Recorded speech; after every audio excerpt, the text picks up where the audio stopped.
Brasil, Coração do Mundo, Pátria do Evangelho. Um livro da editora FEB, de autoria de Francisco Cândido Xavier, pelo espírito Humberto de Campos. Os escravos. Sob a bandeira de Deus, Cristo e caridade, Ismael gerencia nosso país com todo o amor, com toda a sabedoria. E lembrando que ser pátria do Evangelho e ser coração do mundo não quer dizer ser a nação mais potente do mundo no momento em que impera o militarismo, a força das armas. Portanto, temos que ficar atento na forma com que nós nos conduzimos frente a essas realidades para melhor nos portarmos diante das adversidades, educarmos a nossa mente para pensarmos de uma forma mais construtiva, mais objetiva e buscarmos realizações maiores para nossas almas, para nossos espíritos. E assim rogamos a Ismael que, sob as bênçãos de Jesus, possa acessar nossos corações, nos inspirando nesse estudo e principalmente inspirando todos os brasileiros para o caminho do amor e da sabedoria. Os escravos, capítulo 5.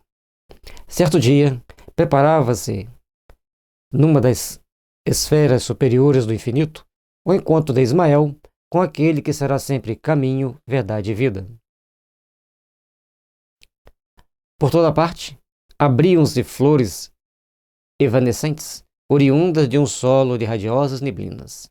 Luzes policrômicas enfeitavam todas as paisagens celestes, que se perdiam na incomensurável extensão dos espaços felizes. E o interessante, nesse momento que Jesus e Ismael vão ter esse encontro, vamos dizer, administrativo, logístico, então, naquele momento, começa-se a preparar o local. Automaticamente surgem flores das mais belas expressões, com as mais belas cores, os mais suaves aromas. Como sempre, em todos os momentos em que Jesus esteve ou está, em cada local que ele se encontra, em torno dele acontecem fenômenos transcendentes que nós ainda não conseguimos imaginar, naturalmente, pela força da sua mente amorosa e disciplinada. Rodeado dos seres santificados e venturosos que constituem a corte luminosa dos seus mensageiros abnegados, recebeu o Senhor, com a sua complacência, o emissário dileto do seu amor nas terras do cruzeiro. Interessante é que Jesus tem uma corte de emissários, espíritos que já conseguiram alcançar altos patamares de evolução, são abnegados mensageiros do Cristo no trabalho de redenção da humanidade. Ismael, porém, não trazia no coração o sinal da alegria. Seus traços fisionômicos deixavam mesmo transparecer angelical amargura. Diante de tão grande cometimento, diante de uma autoridade que ele tinha de gerenciar o Brasil, com amor, voltando desses corações para o sentimento do Evangelho, deparava-se, por outro lado, com atitudes dos homens aqui na Terra, extremamente grotescas, totalmente contrárias àquilo que eles haviam acertado antes de reencarnar. Vejamos. Senhor, exclama ele, Ismael, sinto dificuldades para fazer prevaleçam os vossos desígnios nos territórios onde pairam as vossas bênçãos dulcificantes. A civilização que ali se inicia sob os imperativos da vossa vontade compassiva e misericordiosa acaba de ser contaminada por lamentáveis acontecimentos. E Ismael começa a levar a Jesus, então, aquilo que era esperado e aquilo que começa a acontecer. Os donatários dos imensos latifúndios de Santa Cruz fizeram-se à vela, escravizando os negros indefesos de Luanda, da Guiné e de Angola. Infelizmente, os pobres cativos, miseráveis e desditosos chegam à pátria do vosso Evangelho como se fossem animais bravios e selvagens, sem coração e sem consciência. Normalmente eram presos lá na África e vinham atravessando o oceano em condições subhumanas, em grades como se fossem animais. E, logicamente, ao saírem aqui no Brasil, daquela grade, As ações e as reações não eram das melhores, mas já estavam aqui, acorrentados, amarrados e tomando atitudes, como ele diz, selvagens, e não há para menos. Lá eles eram livres e aqui eles estavam escravizados. Vamos acompanhar até o final, vamos entender a mensagem do mestre. O mensageiro, porém, não conseguiu continuar. Soluços divinos lhe arrebataram o peito opresso, evocando tão amargas lembranças. O divino mestre, porém, cingindo-o ao seu coração augusto e magnânimo, explicou brandamente. A paciência de Jesus, a sabedoria de Jesus, é algo que nós não conseguimos dimensionar. Diante de situações que muitos de nós revoltaríamos, ele tem tanta serenidade. Ele age com tanta sabedoria, com tanta compaixão e com discernimento que leva-nos a refletir quão pequenos ainda somos. Diz então Jesus: Ismael, acerena teu mundo íntimo no cumprimento dos sagrados deveres que te foram confiados. Bem sabe que os homens têm a sua responsabilidade pessoal nos feitos que realizam em suas existências isoladas e coletivas. E aí vem a primeira informação importante. Nós temos as nossas responsabilidades isoladamente conosco e coletivamente naquilo que nós fazemos para a sociedade, que nós fazemos para a comunidade. Mas se não podemos tolher-lhes a liberdade, também não podemos esquecer que existe o Instituto Imortal da Justiça Divina, onde cada qual receberá de conformidade com seus atos. E aí vem um detalhe. Cuidado com as suas ações coletivas. Cuidado com as suas ações coletivas. Conforme está escrito ali, nós não podemos tolher que as pessoas tomem atitudes que vai contra a liberdade do outro, que vai contra as ações de respeito às leis divinas. Mas as leis divinas têm como colocá-los no devido lugar, para o devido reajuste, para o devido ajuste da consciência perante Deus. Não pensem que passarão incólume pela justiça divina agindo desta ou daquela forma. A justiça vai agir no momento certo, colocando cada um no seu devido lugar. Havia eu determinado que a terra do cruzeiro se povoasse de raças humildes do planeta, buscando-se a colaboração dos povos sofredores das regiões africanas. Todavia, para que essa cooperação fosse efetivada, sem o atrito das armas, aproximei Portugal daquelas raças sofredoras, sem violência de qualquer natureza. Então Portugal chega na Guiné, a região de Luanda, que também hoje é Angola, toda aquela região de Angola, onde tribos dóceis, simples, humildes, já estavam ali, preparadas para receber Portugal, e ele trazê-los sem armas, sem guerras. É importante entender isso. E isso todos contribuiriam para o trabalho de uma forma natural. Eles tinham mecanismos naturais para fazer o que eles queriam, sem criar os problemas que criaram. Mas, naquele momento, naquela época, naquelas situações, diante daquelas ações, tomaram as atitudes cabíveis, guardando as devidas consequências sobre si próprios. Vejamos. A colaboração africana deveria, pois, verificar-se sem abalos perniciosos no capítulo das minhas amorosas determinações. O homem branco da Europa, entretanto, está prejudicado por uma educação espiritual condenável e deficiente. O homem branco da Europa, entretanto, está prejudicado por uma educação espiritual condenável e deficiente. Quer reencarnar na Europa? Olha as consequências. Então nós temos que prestar atenção. Como nós nos educamos os nossos sentimentos. Porque se a gente não nos eduque espiritualmente falando, para respeitarmos-nos mutuamente uns aos outros, para valorizarmos-nos como filho de Deus e o outro como nosso irmão, nós só vamos nos complicar seriamente. Não é à toa que para reencarnar hoje na Europa tem que fazer um curso de 6 anos.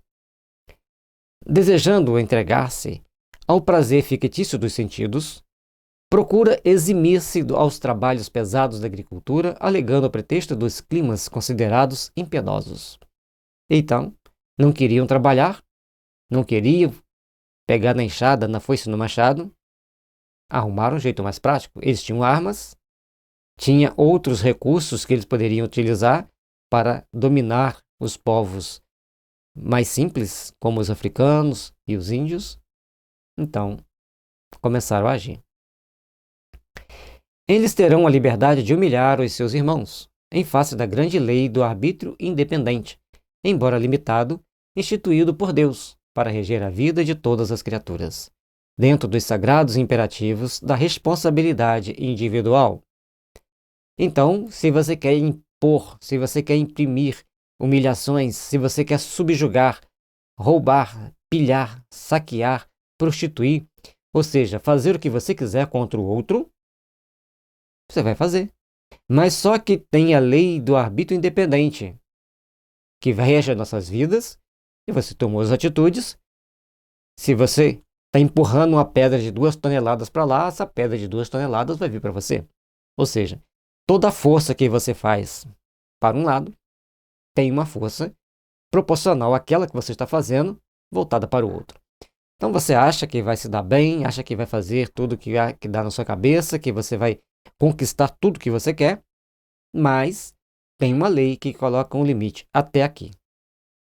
Daqui para frente, você não pode passar. Mas os que praticarem o nefando comércio sofrerão igualmente o mesmo martírio nos dias do futuro. Então, quem estava vendendo escravo ia morrer, ia reencarnar na África, ia ser vendido como escravo.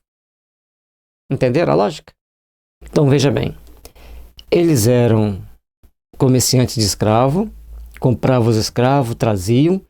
Então tinha quem pregava os escravos, quem aprisionava os escravos, quem transportava os escravos, quem comprava aqui, quem vendia aqui, quem usava os escravos.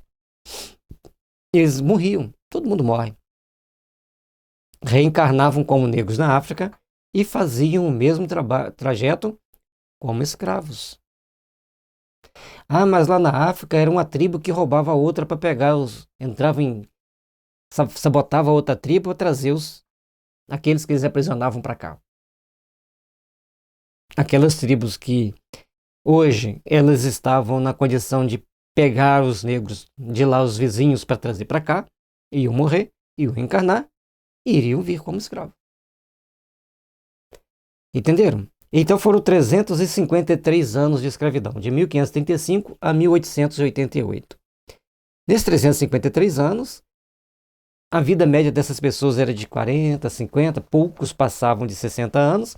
Então, durante todo esse período, eles arcariam com as consequências dos seus atos. Aí os últimos talvez sejam aqueles que estavam pagando a última conta. Certo? Eles trouxeram os escravos, reencarnaram lá, vieram como escravos, quitou. Mais à frente a gente vai ver mais detalhes importantes sobre isso ali. Então vamos prestar bem atenção quem eram os espíritos que estavam reencarnados na África e quem foi reencarnar lá para vir para cá depois para pagar a conta. Porque, logicamente, vinha muito mais escravo do que tinha senhores comprando. Então a gente tem que ver o livro até o final, que no meio do caminho Jesus, com seu amor, com a sua sabedoria, foi fazendo ajustes para que aqueles europeus que também escravizavam, que também abusavam do poder, que torturavam, que condenavam, que matavam, a Deus dará, do jeito que desse na cabeça, também iriam passar pelas provas e expiações de estar aqui arcando com as consequências. Vamos ver. Então, a gente entendeu que quem estava comercializando depois seria comercializado. Na sua sede nociva de gozo, os homens brancos ainda não perceberam que a evolução se processa pela prática do bem e que todo o determinismo de nosso Pai deve assinalar-se pelo amai o próximo como a vós mesmos. Ignoram voluntariamente que o mal gera outros males, com o largo cortejo de sofrimentos. Aí, a gente tem que começar, então, a nos apercebermos das situações que estão vindo, das situações que são colocadas para nós, das situações que nós introduzimos em nós no longo da nossa vida, no nosso processo kármico, por falta de amar o próximo como a vós mesmos.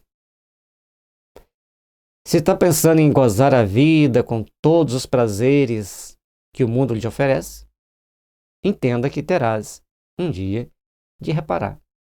Um dia passarás pelas consequências do truco. Contudo, através dessas linhas tortuosas impostas pela vontade livre das criaturas humanas, operarei com a minha misericórdia. Por mais que você faça uma linha tortuosa no seu processo evolutivo, Jesus, com todo o seu amor, sabedoria e misericórdia, ele começa a operar em nós, nos colocando no caminho condizente com o nosso processo de evolução. Colocarei a minha luz sobre essas sombras, amenizando tão dolorosas crueldades. Prossegue com as tuas renúncias, em favor do Evangelho, e confia na vitória da providência divina. E aí, gente, tem que ter fé para a gente poder confiar nessa providência divina. Então, vejamos. Lá na Europa, cometeu-se muitos crimes na época do Império Romano, na época dos senhores feudais, soberanos, vassalos, todas aquelas misturas que fizeram lá, cometeram-se muitos crimes. Guerras infindáveis, onde toda hora tinha algum povo sendo pegado, colocado como escravo. A liberdade nunca existiu. E toma de guerra, toma de problemas, toma de conflitos e atritos que surgiam simplesmente do nada, pela deplorável má educação espiritual, ou uma educação espiritual falha, que não mostrava para cada um o tamanho da responsabilidade pessoal e intransferível. E isso, vamos ver ao longo dos estudos, tem mensagens mais novas, e o Emmanuel deixa no final do A Caminho da Luz que a Europa pagará um peso altíssimo pela sua insânia. Calara-se a voz de Jesus por instantes. Mais conformado, Ismael continuou: Senhor, não terias um meio direto de orientar a prática dominante no sentido de se purificar o ambiente moral da terra de Santa Cruz? Qual o meio da gente dar uma melhorada neles, dar uma amainada nesses sentimentos? E também a gente tem que ver que aqueles portugueses que vieram, eles também, diferente de outros povos, por mais crueldade que eles tinham cometido, mas eles tinham uma permissividade moral com as mulheres. E isso faz uma diferença, porque, queira ou não, cria-se um vínculo de amor. Por mais brutalizada que tenha sido aquelas relações, no final das contas, criava-se esse vínculo, mas de um pouco que, no final das contas, acabava redundando em uma ligação amorosa ou afetiva. E isso, com o passar do tempo, vai fazer grande diferença. Ao que o Divino Mestre ponderou sabiamente. Porque nós temos que ver, gente, do ponto de vista superior. Entre onde hoje é os Estados Unidos, os negros que iam para lá, os brancos nem chegavam perto deles, nem olhavam para eles. Os índios que lá estavam, eles queriam distância, ou matavam. Não queriam perto. Tem um filme que chama Jerônimo. Então, é um líder visionário, ele tem muitas visões do que ia acontecer, e ele não queria que as suas terras fossem tomadas. E mostra ali tamanhas crueldades, assassinatos e mais assassinatos que foram cometidos, sabotagens e mais sabotagens de ambos os lados, tanto da parte dos índios, quanto da parte dos brancos que ali chegaram, dos europeus. E alguns com tamanha maldade, tinha algumas pessoas que tinham prazer em sair matando os índios. E com tamanha frieza, com tamanha crueldade. Já nas nossas terras, teve também, mas não iguais às que tiveram lá. E as que tiveram lá foram mais recentes do que as daqui. Então, voltando aqui. Ao que o Divino Mestre ponderou sabiamente. Não nos compete cercear os atos e intenções dos nossos semelhantes, e sim cuidar intensamente de nós mesmos, considerando que cada um será justiçado na pauta das suas próprias obras. E aqui, gente, nós temos que ter olhos de ver, que tem muita informação em poucas linhas. São 5 linhas repletas de grande informação. Nós não podemos criar embaraço para os outros, não podemos querer impor a nossa vontade. Podemos conversar, se for possível, orientando, se for possível, dentro das nossas possibilidades, com aqueles que pudermos conversar. Podemos interferir com as nossas orações, que muito atenua o efeito das obsessões. Mas nós temos que cuidar de nós mesmos, ou seja, façamos o bem. Procuremos trabalhar para oferecer o melhor ao outro. Refletir se o que eu estou fazendo está prejudicando para o outro, se é prejudicial para o outro. Então, isso estou cuidando de mim. E, com isso, a gente vai ver que a justiça divina vai agindo naturalmente para amenizar as coisas. Mas cada um de nós, que já temos uma centelhinha de luz da doutrina espírita, cuidemos de nós. Policiar nossos sentimentos, nossos pensamentos, educar nossos conflitos, fazer a caridade na extensão das nossas forças, procurar fazer o maior número de bem possível. E à medida que a gente vai fazendo isso, nós vamos conquistando espiritualmente. E o mundo em torno de nós vai ficando melhor, vai ficando mais brando, mais suave. E isso nos traz um melhor equilíbrio emocional, mental e em condições de agirmos dentro daquele meio melhor. E também os outros passam a agir junto de nós também melhor. Então vou cuidar só de mim, minha roupinha nova, meu carro novo, minha casa nova, e deixa os outros para lá. Não é isso que Jesus disse. Cuidar de si mesmo. E o que é cuidar de si mesmo? Dentro da doutrina espírita. Nos autoeducar, evangelizar o máximo possível os nossos sentimentos, as nossas ações, ter um bom controle da nossa mente, mas acima de tudo, fazermos a caridade. A fé sem obras é morta em si mesmo. Tiago já disse isso há 2000 anos atrás. Então vejamos. Infelizmente, Portugal, que representa um agrupamento de espíritos trabalhadores e dedicados, remanescente dos antigos fenícios, não soube receber as felicidades da misericórdia do Supremo Senhor do Universo, lhe otorgou nestes últimos anos. Olha que interessante. Jesus, sob as bênçãos de Deus, conforme ele deixa claro, arregimenta, dirige para Portugal os fenícios, grandes navegadores, grandes comerciantes, pessoas que tinham uma visão mais ampliada do universo, sabiam comercializar, sabiam fazer acordos comerciais. Os fenícios não dominaram muitos mundos, eles tinham a Fenícia e Cartagena, Cartago, né? Que depois Roma tomou tudo. Mas eles sabiam navegar, sabiam estabelecer os comércios, eles iam fazer o comércio e voltavam naturalmente, sem querer impor, sem querer dominar. E aí, esses espíritos grandes comerciantes que saem da Fenícia e vão para Portugal, eles então aprendem a buscar especiarias na África, na Índia, que antes vinham, os indianos vinham pelos mais variados caminhos e depois chegavam naquela região da Fenícia, de Israel, ou até mesmo no Egito, onde fazia-se as trocas, o comércio. Com as guerras que se estabeleceu naquela região, aí cria-se uma série de embaraços, uma série de complicações para o comércio, porque já estava sempre tendo em guerras, salteadores aos montes, então tem que descobrir um novo caminho. O outro caminho só poderia ser pelo Atlântico. E para ir para as Índias, para contornar, Portugal descobre um universo de mundos desconhecidos, onde ele começa então a usar os seus prisioneiros para ir deixando em pontos estratégicos para que eles pudessem estabelecer feitorias. E esses pobres degradados, eles tinham os seus protetores que guiavam, intuíam os capitães dos barcos, das caravelas, para deixá-los em pontos já pré-estabelecidos, que foi na Guiné e na região de Angola. Então, quando Portugal passava novamente, já tinha um grupo de pessoas, de nativos, afeitos a Portugal, para recebê-los, dialogá-los, estabelecer o comércio, que no início era trocas de saber se tinha riqueza, se tinha pedra preciosa, o que eles tinham ali de riqueza, para trocar pele de animais, isso era muito valorizado. Então, criava-se um mecanismo do comércio, mas Portugal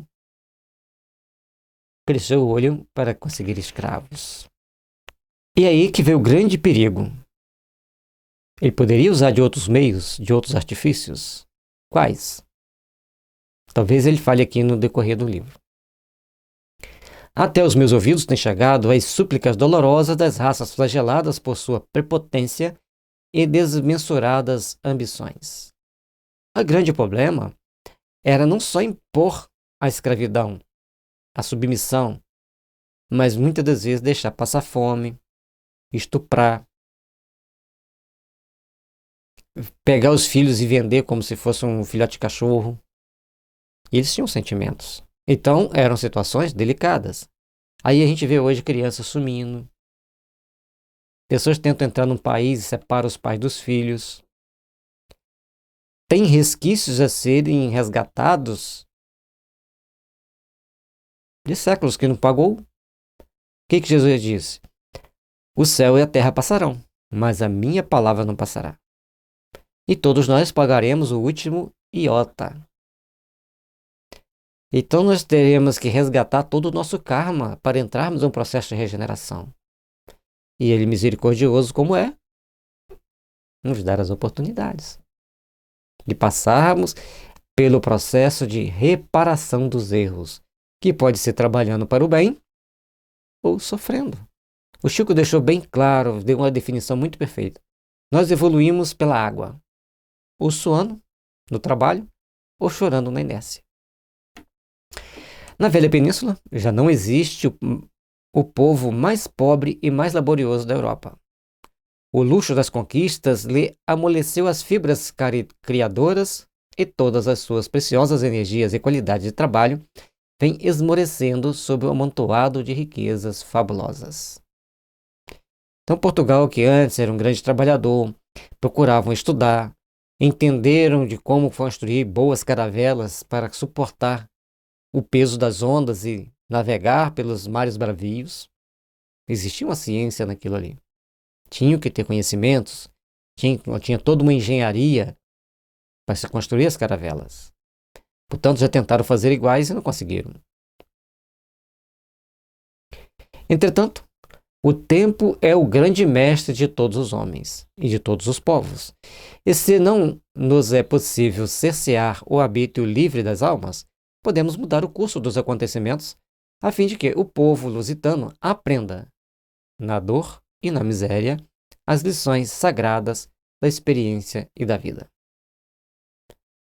E aí, palavras do mestre se cumprem. O tempo.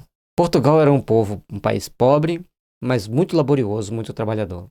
Torna-se o país mais rico da Europa, com o comércio das especiarias. Depois ele faz as descobertas. Mas aí o luxo, o dinheiro farto, entra o luxo, a ociosidade, ações não muito nobres, afrouxa-se a condição moral. Então tudo aquilo que tinham conquistado começa a ir por água abaixo. Vejamos. Ismael retornou à luta, cheio de fervorosa coragem, e os acontecimentos foram modificados. Os donatários cruéis sofreram os mais tristes reveses no solo do Brasil. Então, eles que viviam tranquilamente aqui, iam conquistando as terras sem nenhum problema, mas começaram a escravizar os índios, começaram a trazer os negros para serem escravizados. Negros e índios se juntaram. No primeiro momento não se deram muito bem, mas depois foram se ajustando dentro do possível.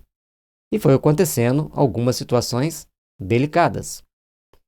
Os tupinambás e os tupiniquins, que se localizavam na Bahia e haviam recebido Cabral com as melhores expressões de fraternidade, reagiram contra os colonizadores transformados, para eles, em desumados verdugos. Lutas cruentas desencadearam contra os brancos, que lhes depravavam os costumes. Estavam vivendo em paz. Os tupiniquins e os tupinambás estavam satisfeitos com as trocas que faziam. Também não se preocupavam muito de ceder pedaços da terra para a agricultura, desde que fizesse um bom acordo. Mas, para que acordo se eu tenho a força, se eu tenho as armas? Eu imponho. Ainda mais que eles são pacíficos, são brandos, não têm estratégia militar. Mas eles aprenderam. São seres humanos, aprendem fácil. E aí, Portugal começa a pagar o preço. A luxuosa expedição de João de Barros, que se destinava ao Maranhão, mas que saíra de Lisboa com intenção secreta para conquistar o ouro dos Incas no Peru, dispersou-se no mar, sofrendo seus componentes infinitos martírios e resgatando com elevados tributos de sofrimento as suas criminosas intenções na condenável aventura. Para o europeu, era natural ir lá no Peru e roubar o ouro dos Incas. Tinha muito ouro, estátuas e tantas outras construções. Minas de ouro. Tinha uma montanha toda de prata. Eu esqueci o nome do negócio aqui, acho que é Arequipa, se não me engano, na Bolívia. Tinha um... Fugiu o nome da cidade, hoje uma cidade, né, que tinha lá uma montanha toda de prata. Roubaram tudo. E Portugal e Espanha, que levaram todo o ouro, toda a prata das Américas possível para a Europa, hoje são os países mais pobres da Europa. Principalmente Portugal é um dos mais pobres. Entenderam? A justiça vai agindo, colocando ali pessoas não muito aptas a uma boa gerência, a um bom gerenciamento, e as coisas vão acontecendo, vão caminhando dentro de um processo de ajuste perante a justiça divina. Então tudo vai se ajustando, tudo vai passando por um processo de resgate perante a justiça divina. Não brinquem com a justiça divina. Não brinquem com o seu livre-arbítrio. Vigiem-se. Os tesouros das Índias levaram o povo português à decadência e à miséria pela disseminação dos artifícios do luxo e pelas campanhas abomináveis da conquista, cheia de crueldade e de sangue. A sede de ouro acarretava o abandono de todos os campos.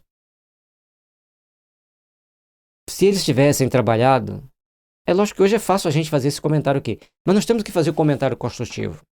Nós temos que reedificar o padrão mental, porque essas ações existem em outros níveis no mundo atual. Então vamos lá. Se Portugal tivesse feito uma boa relação comercial com as suas colônias, estariam todo mundo junto até hoje. Se ao invés de querer cada vez mais riqueza, mais luxo, procurassem criar mecanismos de equilíbrio das relações, hoje certamente seria uma das maiores potências militares, tecnológicas e financeiras do mundo. Certamente, porque tinha riqueza. Mas o dinheiro chegava fácil, era só saquear, e fácil chegava, fácil saía.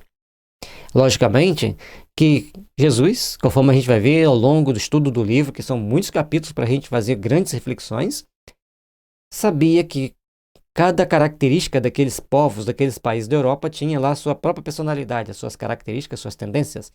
E ele ia ajustando cada um dentro do processo de adaptação às realidades compatíveis com cada povo daquele. E aí, como a Inglaterra, naquele primeiro momento, teria a função de gerenciar,